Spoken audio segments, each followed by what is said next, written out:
Welcome to the Not Another Fitness podcast. You have myself and Andy here as always. Feels weird, doesn't it, with you doing the welcome? I kicked up a stink because I wanted to do the welcome, and I've done it, and now it feels weird. I didn't even say hello. I just came in with, no, it's not right. Not for me. Andy's here. Next week, there'll be a solo podcast. so I feel like I didn't give you a fair shout there. I think maybe do that again. Go on, you go again. No, I like that. That was funny. Yeah, I know, but I'm just going to make you do it again and keep this whole thing in. Okay, ready? Go. Welcome to the Not Another Fitness. See, now I fucked it up. Amazing. Third time's the charm. Right, off we go. Welcome back to the Not Another Fitness podcast. You are with myself, Amy, and the lovely Andy Scraggs. How are you, Andy? I'm very well, thank you, Amy. How are you? I'm very well also. Thank you. Thank you for asking. I'm same as I was on the last podcast because we are double recording today. Back to back. So if we sound slightly jaded or slightly more mental than usual, it's because, you know, we're ploughing on through today. I feel like I get slightly more delirious as this goes on. So this one's going to be a real joy. The conversations just get a bit more bizarre, don't they, really? Yeah. No, it's a good one. It's a good one. So yeah, we same status as we were on the previous podcast. Tired, builder hell. Yeah.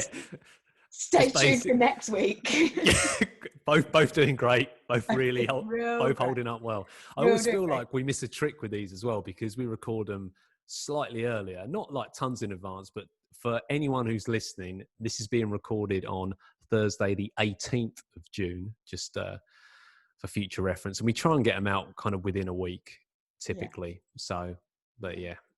The exciting thing about these two podcasts is we have our new artwork, which is very nice and very exciting. And so thank you, Sam, very much for taking the time to do that artwork for us. Shout out to Sam. I like the fact that shout to Sam Jackson, brother-in-law extraordinaire. He messaged me afterwards, so he can kind of just do that stuff in his spare time. Just no effort. Well, actually, no, there is some effort, but if me or you were doing that, that'd be a solid couple of days to try and put together anything that looked half as good as that, and it wouldn't look half as good. It looked terrible. But he sent me them over, and like within a day, he'd messaged me again saying, "Yeah, thinking about it, they're a bit too safe, aren't they?" Like he's like, "I'm happy to. You need to get some photos done, and I'll do some more up." I'm like, "Okay, no pressure." So yeah, we've really got to get him some photos over, Rambo. Yeah, but I know we have to get him some photos, but the fact is, me and you saw those, and we were like, "They're brilliant." Yeah, I know. We're like, these are great. This is a professional. Just stalked me, found a good photo on Facebook, and used that one, and I'm like, "Yeah, that's fine, mate. Like, totally good with that." He's got a good eye. He's done well there. He's done well. But yeah, anyway, stay tuned for more tweaks to the artwork in the coming weeks. Exactly. So I hope you're enjoying the new artwork, the new sound quality, the new video quality for me as well. But this podcast is going to be, again, one of those gritty ones that I start to get, my volume starts to rise a little bit on, because we're going to talk about the skinny jab. I mean, I've got my finger over the mute button just in case you completely lose your shit with this one. My shit. I feel we've spoken a little bit about this, right? So we haven't talked a ton about it, but I feel like I'm not going to say too much. I think we should just start chatting, and we'll see what happens. But so, had you heard about this before I mentioned it as a podcast topic? I'd seen a couple of posts on social media, probably from mutual friends, actually. Yes, I know. And I'm trying to think who I'm rubbish with names. It's Gemma someone, isn't it? Is it an actress or is it a reality TV? Oh no, darling, Towie. Yeah, I was just going to say reality. As soon as I said actress, I was like, no, she's not an actress at all. Reality TV star, would that be fair? Yes, I would definitely agree. She's quite, in the reality TV world in the UK. The reality TV space. She's quite a player. She's quite a prominent. She's kind of a big deal. Yeah. Yeah, Gemma Collins, yeah, for sure. Like, I mean, what else we say? Awkward pause. There's nothing else to add at all. And we'd like to go through her, So that was career statistics and achievements here. And there goes a tumbleweed blowing across the kitchen. I'm sorry, Gemma. I don't know. I don't mean. I'm just being mean. I'm sure she's lovely. I'm sure she's just fine. What were your initial thoughts then when you saw that stuff? My initial thoughts. So I don't. Those kind of things, when I come across them on social media, it very much depends on what mood I'm in as to how I react. Yeah. Because if I've had a day full of what I would call nutrition and training spam on my timeline, I tend to get very annoyed, and it's just another kind of scam or another quick fix, magic bullet type scheme trying to extort money from hardworking, gullible people. But actually, I read this. I don't even know where it. Like, I'm sure someone had just shared it, but I read it and I was like, okay, it's. I wasn't. I don't want to say I had no reaction, but this stuff to me, probably because my feed is full of so much rubbish, it just kind of goes over my head a little bit. Or not goes over my head, but it's like water off a duck's back. I just don't give it too much. Oh, it's a reality star. Oh, they're promoting some kind of fat loss thing. Oh, cool. Move on to the next to the next one. I'm not like, oh my God, this is the secret. This is what all my clients need. I must go out and start getting qualified in administering the skinny jab. That definitely didn't enter my mind. Yeah, interesting. No, do you know what? I'm pretty much exactly the same. Because you're scrolling, you're like, oh, some other reality TV star has promoted something else that's probably not even got any realms of foundation of science. You're scrolling. Like, it just becomes a bit, like, in the words of Joey Tribbiani, moo, doesn't it? It really does just become a little bit of moo. And also, like, I don't want to get myself agged up actually looking into something like this that I know is going to stress me out. Unless I actually like need to. And that's not because I'm like, it's not because I don't care or because I don't want to research things. It's just thankfully the clients that we deal with will be educated enough to know that these things won't actually make these things an option. So, like, they're relatively clued up on most things health and fitness, so they wouldn't be the types of people, that sounds horrendous now, it's just come out my mouth, but they would. I know what you're saying though. You know what I mean? Like, they wouldn't be easily influenced by something like that, let's say, that will be like, yeah, let's just go and get this injection that's going to make me skinny. So yeah, I'm kind of the same. I'm kind of like, ugh, eye roll, scroll past it. But then I saw a few mutual friends post it and get a little bit aggy about it, and obviously see a few things on Instagram, and I was like, okay, let's have a look into it and see what it's all about. Yeah, I just one more thing about just like general reaction and stuff like that. So part of me now actually is when I see something that I think is a little bit crazy or controversial, I'm like, excellent ammunition for the podcast to make a note of that. So actually now these kind of scams and stuff take on a different light. I think the thing is, and you've referenced it there, and I use the phrase gullible people, and that's not meant in a disparaging way.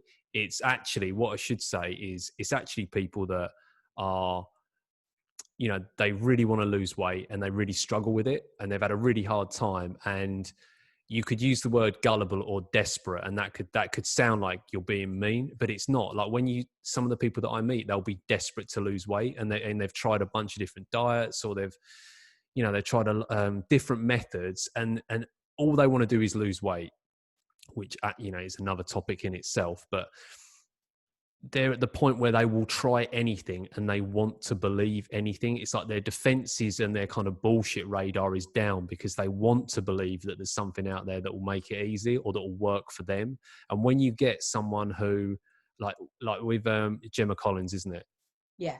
So with Gemma Collins, like I don't know anything about her apart from I know she's kind of like reality TV, but whenever I've seen her or whenever I've like heard her like briefly on anything, like would you say like quite down to earth, quite relatable? So like some people, she's probably a bit Marmite, I'm assuming, like, but when people Yeah, see someone who's not your typical, fitness model or stick thing model or whatever, when they see someone who maybe is a shape that's a bit more relatable and they're promoting something and they're talking about their success, all of a sudden you've got seemingly miracle weight loss cure, affordable, talk about that in a minute, promoted by someone who I can relate to, and there's some visual and like tangible results, and there's some science backing it up, or at least some studies on it.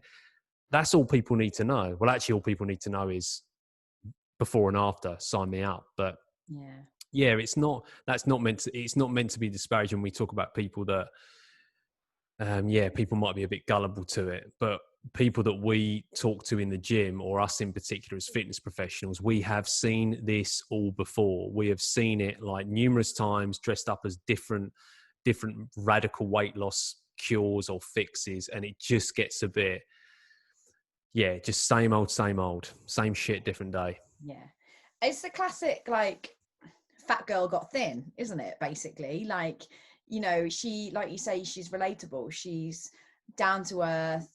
I think, what is she, mid to late 20s? Like, I could not tell you. Yeah, you don't even know her name, mate. I thought she was an actress, to be fair. I thought she was up for a fucking Oscar 5 minutes ago. You'd think sometimes. She, struggled with weight loss over the years. So, classic. And that really emulates with a lot of females mostly. And I would say that females are mainly Skinny Jab's target market, mainly just from looking at the website. So it's got pictures of females smiling and laughing all over it. So, you can only assume that females are the target market from that, really. It's not really being pitched at men, and it's using these female reality TV celebrities to promote it. So that I have an issue with to start with. Like, why are you playing on the more emotional aspects of the female, rather than, because technically, if this is a scientifically proven product, it should work for everybody. I mean, I'll tell you why they're playing on the emotional aspect, because that's what drives people to spend money. Well, exactly. So why don't we start with what is the Skinny Jab then? So the Skinny Jab, basically, can I just say before you start, apologies for interrupting. I mean, Amy is going to take over here because, as you may have guessed from my lack of knowledge who Gemma Collins is, I have not done a ton of research on this. So Amy's leading this one out today. And to be fair though, neither have I. I haven't done a ton of research. We've done enough to get the general gist though, haven't we? So like, one thing that I first noticed from the website was, I mean, as the name suggests, this is a jab, so an injection that actually goes into your body through the muscle into the bloodstream to make you, and that, oh God, this is, if anyone knows me, I have a real thing about language as well. This is my issue as well, to make you skinny. Okay, why is skinny, A, something that should be desirable, and B, something that should be used to promote something, like promote a product? Like, anyone that does actually have issues with their weight, in terms of that they can't actually put weight on and they really, really struggle. Some people find the term skinny really, really offensive. So like, my issue there for a start is with the language. But anyway, the implication is there that they're going to have this product injected into them and it will cause them to lose weight. So the first thing that I would want to know as a consumer is, okay, this jab's going to make me skinny, and I'm going to keep saying skinny because that's how they refer to it. And they call themselves the weight loss specialists. Oh, they're now offering 20% off all first orders for NHS workers, because that's just what stressed overwork people need, is a skinny jab. Hold on, I need to claim. I need to try and find someone who's an NHS worker so I can get a sneaky little discount. Just on that. On the skinny thing as well, so I'm kind of with you. Like, you have to be, it's really, I find the use of language quite interesting in terms of like how people market these types of products, like good and bad. What's the Kate Moss quote? It's nothing, like the kind of, nothing tastes as good as skinny feels. That's the one. That's like famous, isn't it? Like the fact that I do know something about popular culture. But that's like ingrained in like that quote, like her saying that and that quote, and just how damaging potentially that is. Very kind of like eating disorder on the spectrum type thinking that. Yeah, massively. Yeah. So like you're going on the website and you're like, right, okay, so it's a jab, it's going to be injected into me. What is it? There is nowhere on the website. I mean, if anyone finds it, please correct me if I'm wrong. But honestly, I could not find anywhere on the website that actually tells you what this product or what this substance is that is going to be injected into my body. Okay. I don't know about you, Andy, but I've never really injected anything into my body that isn't necessarily a vaccine. So I'd probably want to have a bit of a knowledge around what this thing is that I'm going to inject into me, especially if it's going to have such dramatic effects on the size of my mass. Yeah, I mean, what we have there is that's called a red flag, ladies and gentlemen, straight away. So yeah, do first bit of research that would set the alarm bells ringing. There's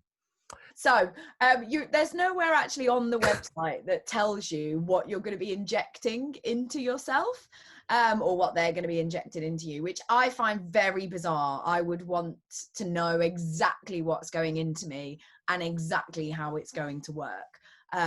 So I really, I mean, as I said, please correct me if I'm wrong.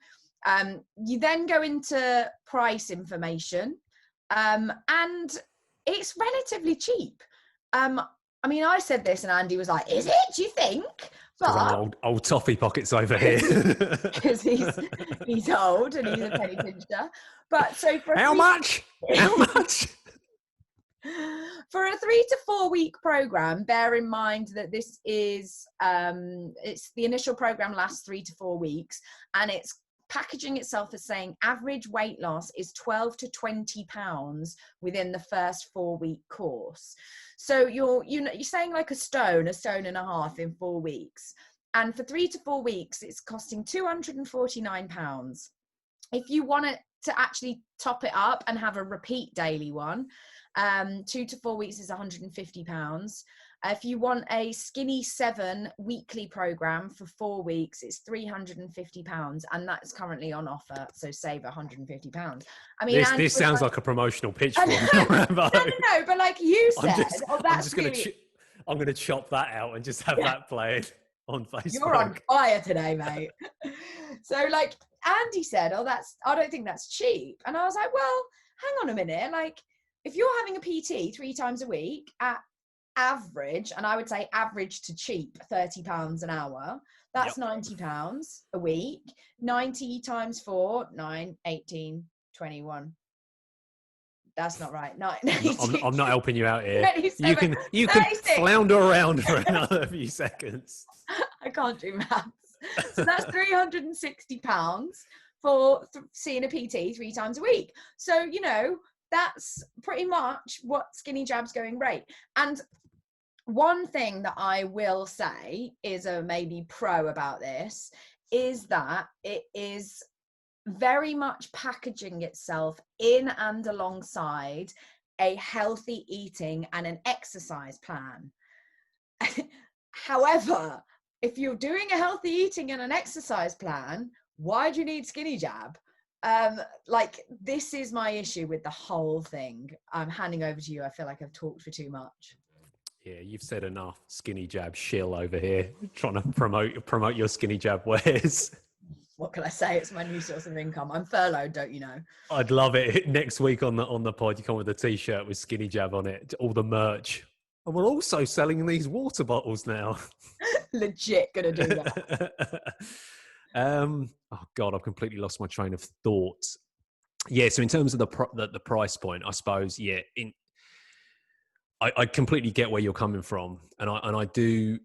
I suppose maybe a better way to phrase it isn't necessarily cheap or expensive. It's value. It's like what you.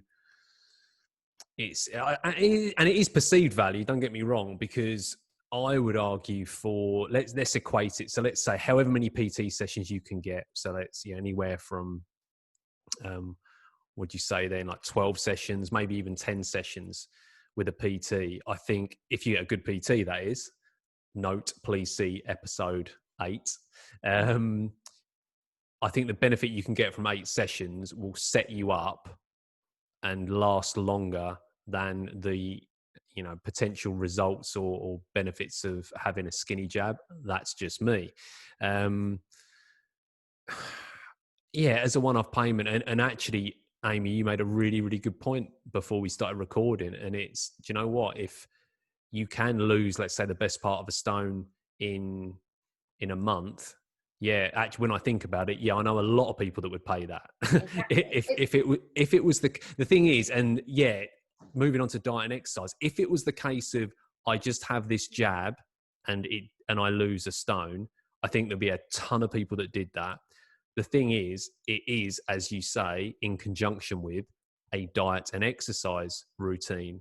So my point is, would this jab work, let's say, if the diet, let's say if the diet was just neutral, so you have someone who's kind of eating at maintenance or maybe eating a little bit of excess, would it work? I would hazard a guess at no. If someone was eating in a surplus, would it work? Definitely not. Yeah. Definitely not. So the skinny jab is not driving the weight loss. It's the diet that's driving the weight loss. And the skinny jab may provide, again, I've only read that one link of that one study, like 5 to 10% improvement above baseline.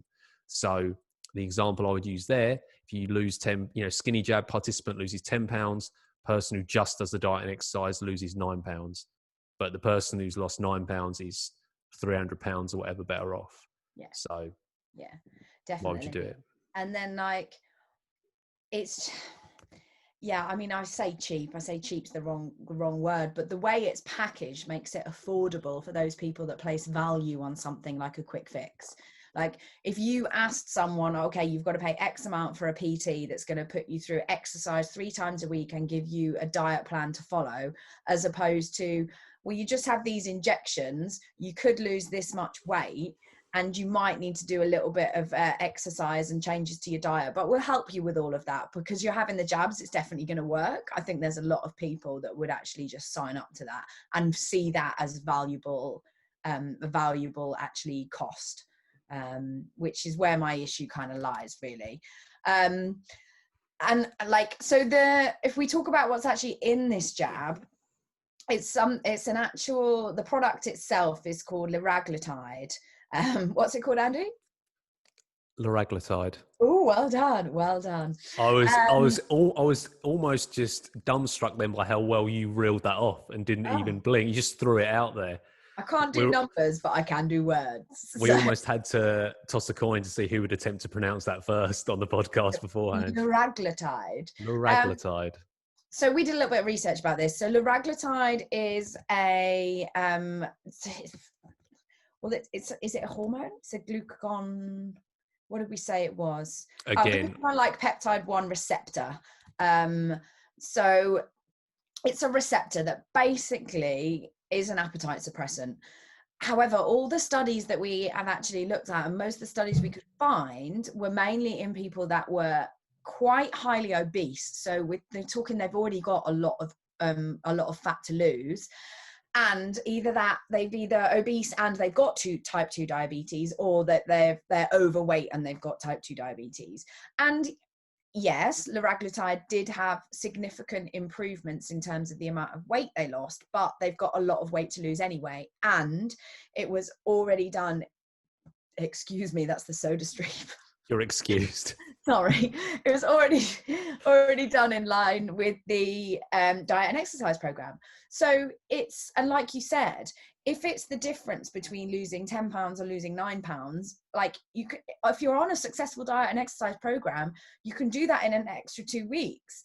And who's to know what the effect of actually injecting this substance into somebody who is actually probably a healthy weight. I mean, I can't comment on the actual skinny jab, clinician application process, or what boxes you need to tick in order to be able to get your skinny jab. But I imagine a lot of these people that maybe go and try and get it aren't technically obese and don't have type 2 diabetes. So I'd want to know the risks around the people who don't necessarily have as much weight to lose if they're injecting it into themselves. That would worry me a little bit. Yeah, absolutely. I think you're talking about two different things. People who are clinically obese, potentially with a bunch of underlying health conditions, that their health and in some cases like their lives could be at risk if they do not lose the weight. If they do not lose the weight and reduce blood pressure and all those other health markers that we've spoken about previously. If you're a healthy weight and it's like, right, I want to lose a stone or lose half a stone, to me, it's absolute insanity to be going this route. Because the reason why, I mean, I can see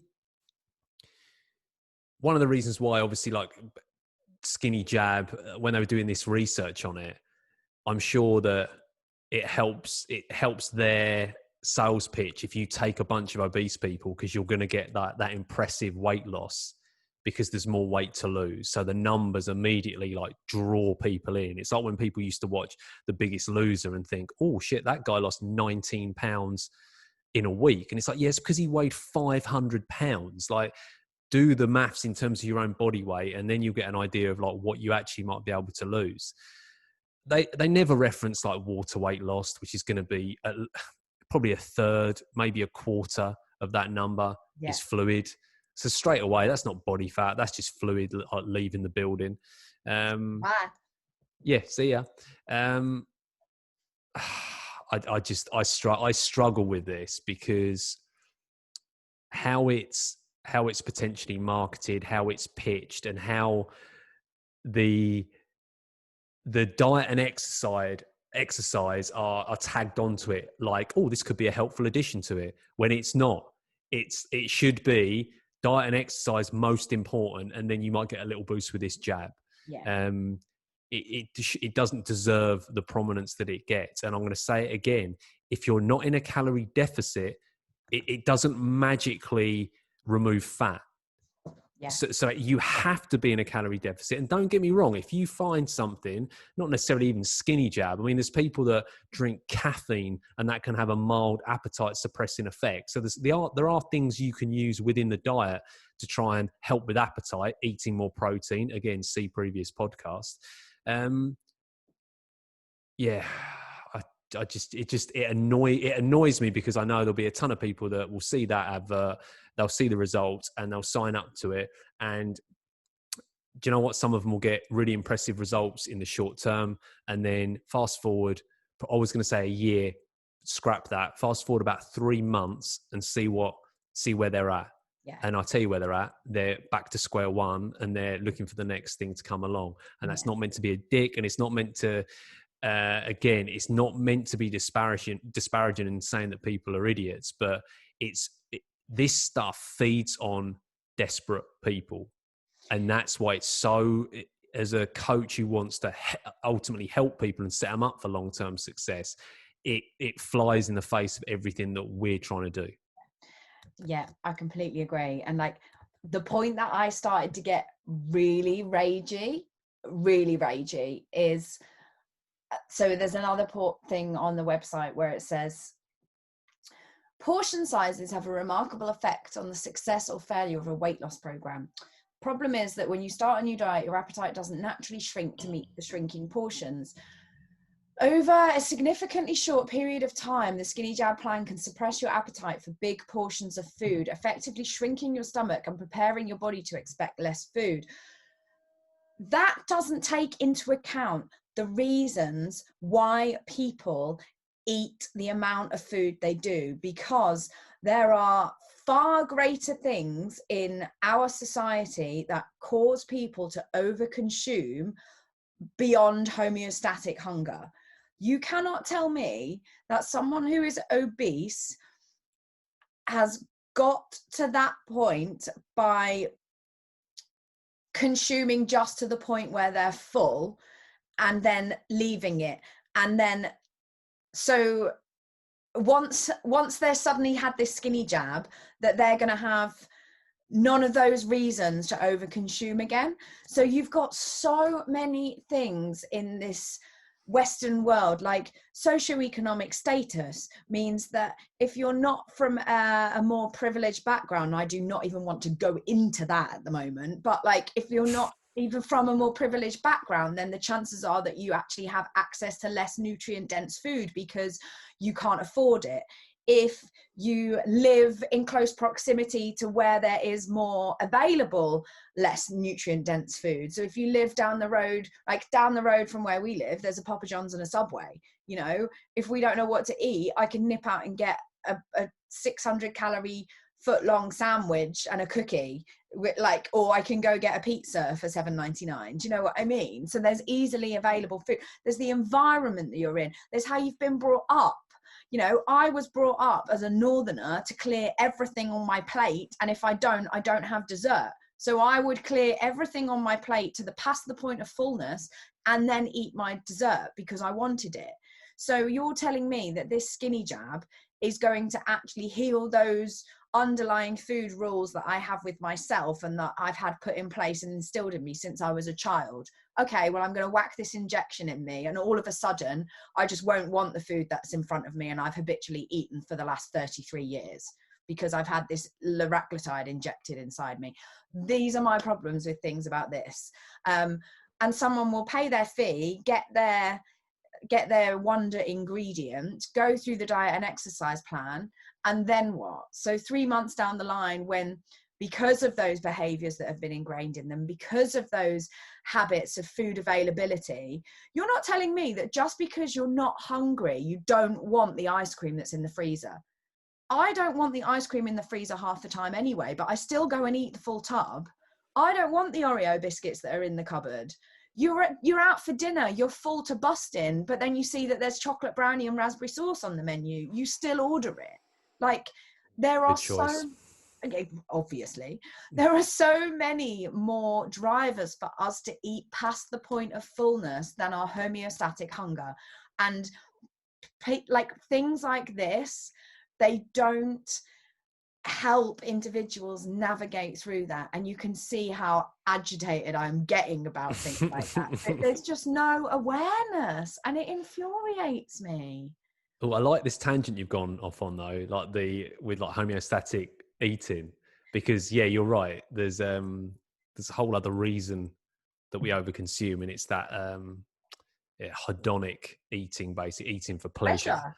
Pleasure. Yeah, and unless you, I think if you think the skinny jab's going to suddenly, change your entire food environment and your desires of what you want to eat, think again. Or if you genuinely believe that and it does do that, well, then be prepared to be having that skinny jab indefinitely for the rest of your life. Which again, probably with the lack of research from a health point of view, wouldn't be something that I'd be recommending. And also, can't believe we didn't even touch on this. Congratulations on basing yourself so close to Papa John's and Subway, by the way. You're very welcome. That's not an accident, right? Yeah, but I think we've only had it once. Well, Subway we've had a couple of times, but Papa John's, I think we've only had one. I'm quite partial to Papa John's. I don't mind them, but he's a bit of a pizza snob, isn't he? So we've got to go to Petrucci's. Although we did have Dough and Co. at the weekend, which I rated. Okay, I'm going to ask you, we're going off on a complete tangent now, but we're just going to see if we can still be friends here. Papa John's, Domino's. Papa John's. Correct. Right answer. Domino's makes me hungover. Like, honestly, like you have a Domino's and I'm like, oh, I can't, I don't think I think that's definitely like an association thing. No, but it just makes me like a Papa John's I can eat and I still feel a little bit cack afterwards. A Domino's I eat and I feel like I'm sweating out oil. It's the sweats, isn't it? It's so true. Anyway, yeah, complete tangent. Where were we? Rambo, help me out. Skinny jab, hedonistic, and homeostatic hunger. Yeah, hedonistic eating. So you're going to have, if you're not going to suddenly lose those desires to eat. And I think whenever anything like this comes around, and I'm going to talk in like generalities a bit, but you can lump skinny jab in with, you know, juice detox or Cambridge diet or anything that's kind of what I would consider extreme. At the point where you're injecting yourself with a needle, it's extreme, just, you know, FYI. These kind of things, like, so take the shake diet, which had like all the success with the type 2 diabetes patients that were like, you know, obese or morbidly obese, all type 2 diabetics. Just because that's suitable for a clinical setting to have people eating like 600 calories a day or 800 calories a day for a sustained period, that does not mean that you apply that to the public en masse. And the moment that there's a financial incentive, the moment you create a business, aka skinny jab, and the moment you create a business, they're not saying, right, well, if you're type 2 diabetic, if you're morbidly obese, if you tick these boxes, then this is a good alternative. This is getting blasted out with people who have got millions of followers on Instagram. So there's no ethical responsibility there. This is literally anyone who's out there who stumbles across it is going to be like, oh, like you said, 300 quid, job done. I've got that saved up. I'm going to spank the money on that. And I think how these products are portrayed, like, so do I think that has there ever been an instance where I've got someone use the shake diet example that I've put on a shake diet? No, absolutely not. Can I see that there's potential benefits for at-risk populations? 100%, because the studies have been done and it's been shown to bear fruit. It's been shown to be successful. But you have to be so careful when you transition from the lab or the clinic to real life. And the moment you start blasting this out and trying to turn it into a business and trying to turn a profit, I think unless you're, I mean, I'll just say it as I see it. I think that's ethically questionable.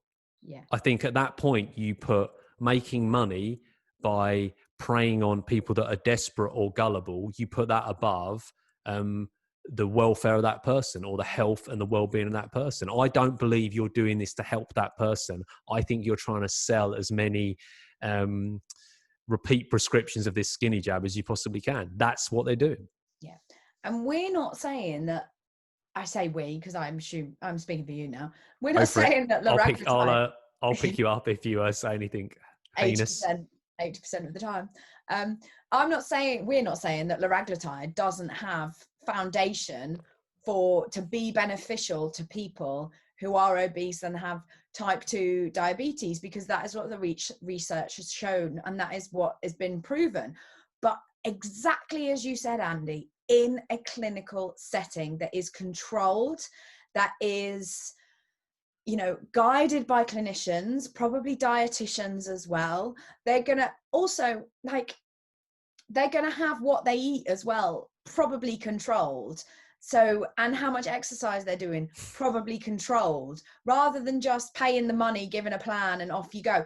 And I am making a massive assumption there that that is what skinny jab does. And if it doesn't, if there is, you know, it says that you have a sit down chat with a clinician or a doctor, and that's awesome. That is absolutely awesome if that is what happens, because like the research shows, the drug works. However, the way that it is marketed, like you said, is not ethical. It uses these reality TV, like celebrities, again, wanky air quotes, I love a wanky air quote, uses these reality TV celebrities that have had very public personal struggles, and their weight has fluctuated over the last few years, and it can't almost makes an example of them in a way, and it's given the glitz and the glam, and it's had the, like, you know, fancy press launch, and it's the younger generation that see these things and want to get on board, and that is what I have a massive issue with. If skinny jab worked and worked for the people who it's, you know, the research shows it's worked for, and it wouldn't be, and it was done properly, it wouldn't be marketed the way it is, and B, no one would probably know about it, and it would probably be a lot more expensive. Do you know what I mean? There's something here that just doesn't sit right with me, and I'm not quite sure what it is, but it's like there's something doesn't add up with this whole thing. I think if you take a best case scenario, right? So let's be generous. Let's say this was developed because the person who invented it or who's patented skinny jab, they really want to help people, because there are tons of people that associate being happy with being skinny. Maybe that person does as well, and they don't know any better, but they're just like, look, I want to help people. People struggle with their diet. People struggle to lose weight. I'm just trying to do something good for the world. So let's take that as an assumption. Probably not true, but hey, let's just go with that. Give them the benefit of the doubt. Let's say that it works. Let's say that it has a significant benefit. Like there is, like you can lose up to a stone in a month. So let's give it that as well. So you've got, it's ethically sound and it works, right?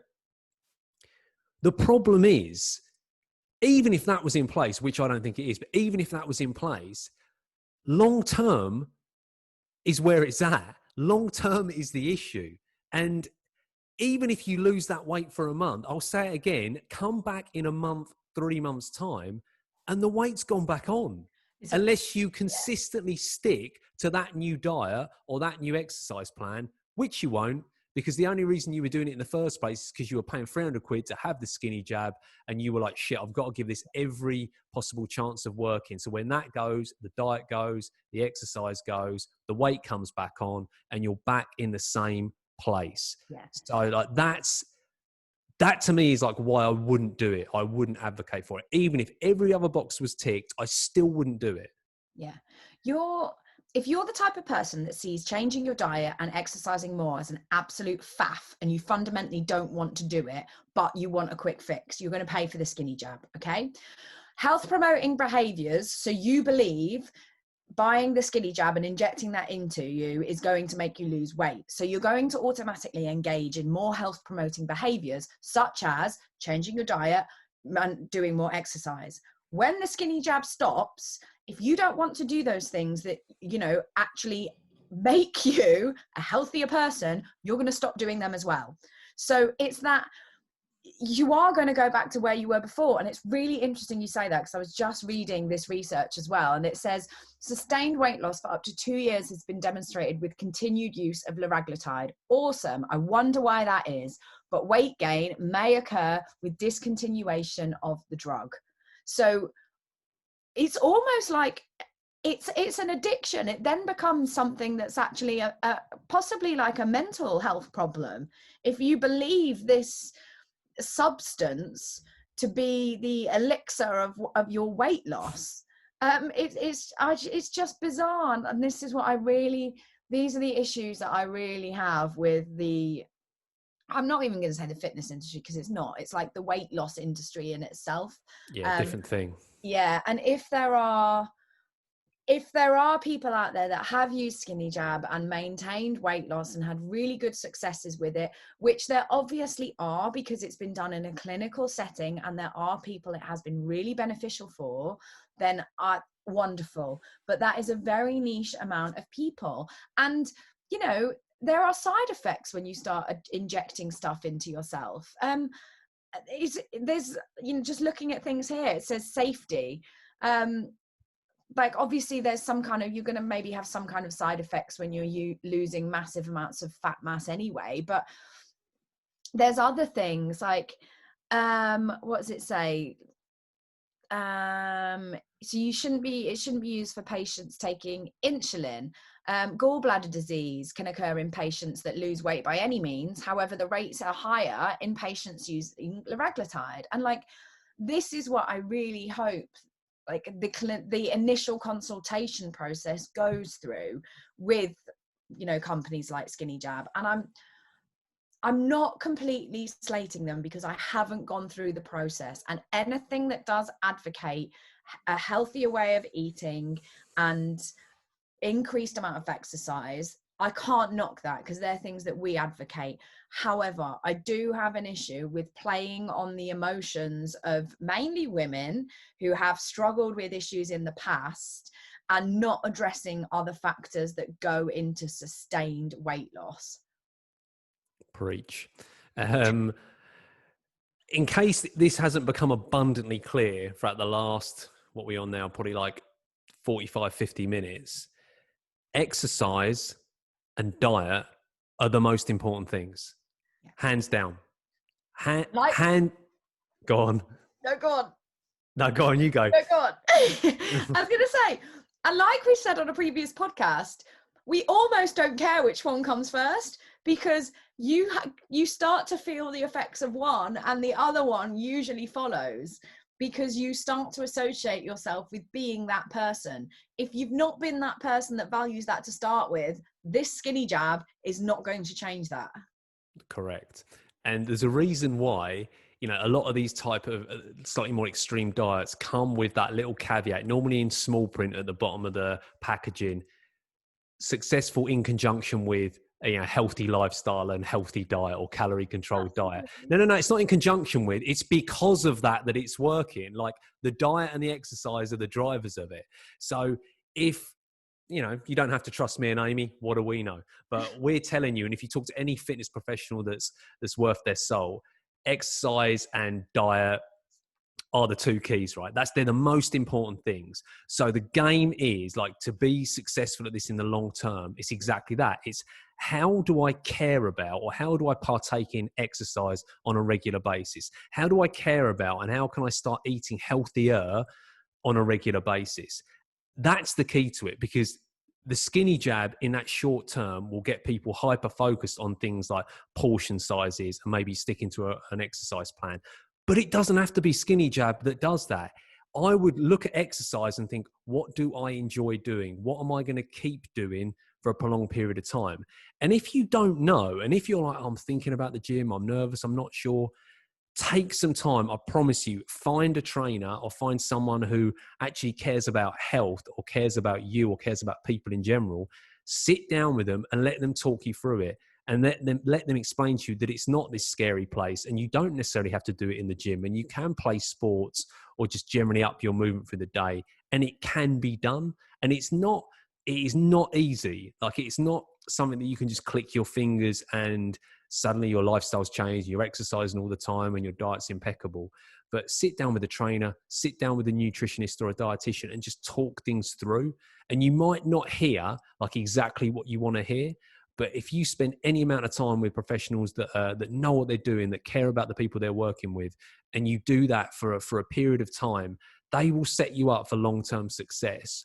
Or they'll tell you exactly what you need to do. And if you choose not to do it, if you choose not to be, a size 6 or 8% body fat, that's absolutely fine.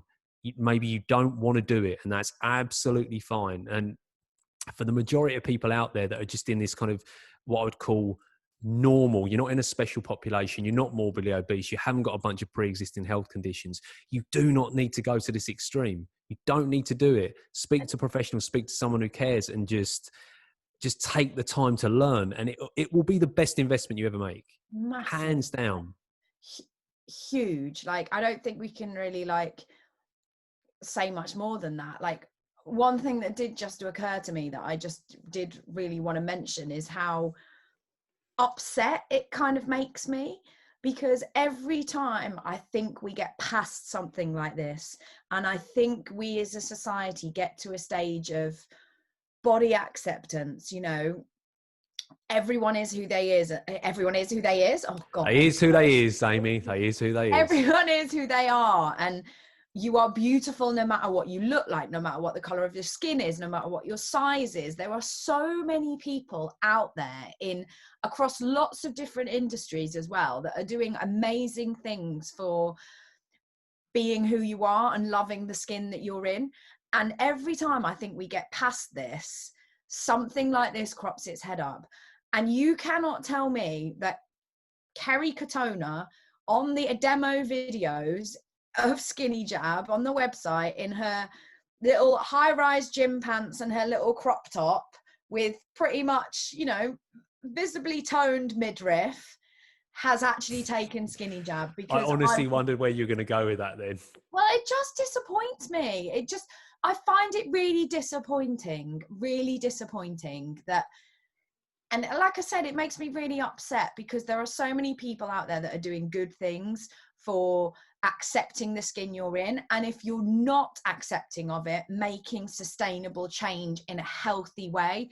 Because if you want to change your body at the end of the day, that's okay. That's absolutely your right. But you are okay in the body that you're in anyway.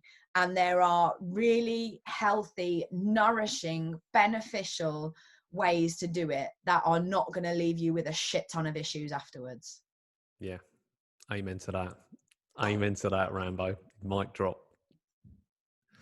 Yeah, there's a reason why we get passionate about it and even upset about it, because it's our profession and it's the industry we're in, and you can't fake caring. You either care about it or you don't.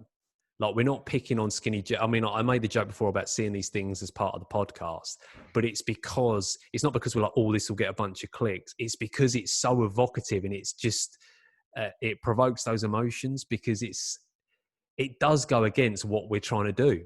Yeah. Essentially, Yeah, it's whether it's ethics, whether it's long-term thinking, whether it's talking about relationships with food, it goes against all of that. Like, we've talked a bit about like body acceptance and stuff like that on a previous episode, but the big elephant in the room here is, why are you losing the weight? Why do you want to be quote unquote skinny?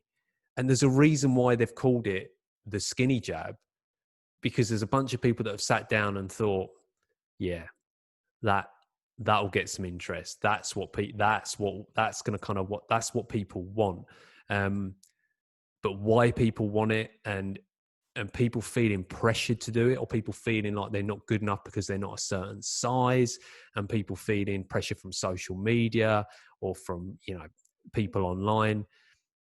All that side of things is a whole different discussion. And the loving the skin you're in, or like everyone being beautiful, like that sounds like so cheesy and kind of right on, and yeah, everyone, and all hold hands and stuff, but it's not that. It's looking at why you feel that way and what makes you want to, like, in this case, why do you want to be skinny? What does that give you, that being 7 pounds, 2 stone, 3 stone heavier, what does that give you that where you're at now doesn't?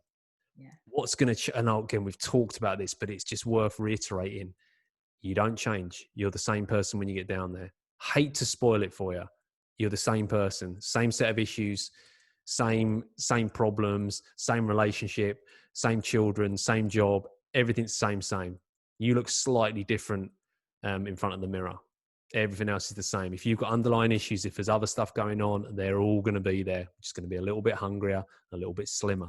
But that's it, right? That is the honest truth. You're so right. And that's, yeah, I don't think we can say much more, mate. I think we've done that to death. Right. So let's go and get ourselves jabbed up, shall we, Rambo? So I'll see you next week in my skinny jab t-shirt. Give me 4 weeks and I'm going to be jabbed out of my brains. I'll be in it like, hello, the skin's falling off me. I'm poor and yeah, I'm impoverished. We need a sponsor now. Luckily, Skinny Jab are on board. So forget what we said in that previous podcast and sign her up here. No, thank you. That was really good. It's always nice when we find something that we both get quite passionate about, which tends to be every podcast at the moment. Last week it was protein. This week it's Skinny Jab. So. I mean, if you can get passionate about protein, you can get passionate about anything, right? In it. Right, let's leave that there, mate. We'll sign off there. Work as always. It's your turn for the next podcast. If as always you like to hear me fumbling over my words, tune in every week, because there'll be an opportunity. I might not be as tired next week. No, please do share the podcast.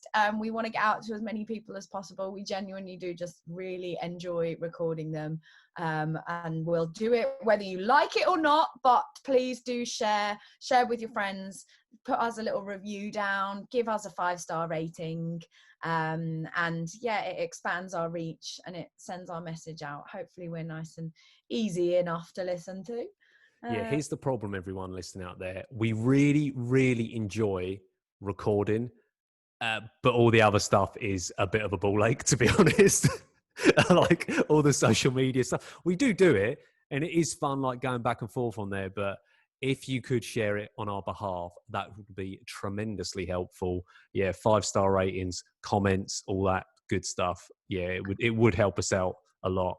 But yeah, like Amy said, we're going to keep recording whether you like it or not anyway. We do like questions, and we do like topic ideas as well. So, I mean, we can chat about this stuff all day, but obviously we want to put out content that you really want to listen to. So Yeah, that's we true. know what the particular popular episodes are, but if you have got any Q&As, we like doing Q&A episodes, or if there is anything specifically you want us to cover, then please just let us know. Cool. Sounds like a plan. Like a plan. All right. Right. Take it easy, mate.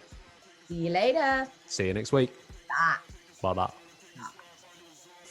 Thank you for listening to this episode of the Not Another Fitness podcast. If you liked what we do, please subscribe and share. Tell all your friends. And if you want to follow us over on our socials, you'll find me and my contact details over on Instagram at The Flying Food Coach. And you'll find Andy over at Facebook at the Facebook group Eat, Move, Lift, Enjoy, or feel free to drop me an email on info@andrewjohnscraggs.com. Thanks again for listening. Until next time. That'll do. Yeah, that'll do. That's good. That'll do. I'll put that on there as well. That'll do.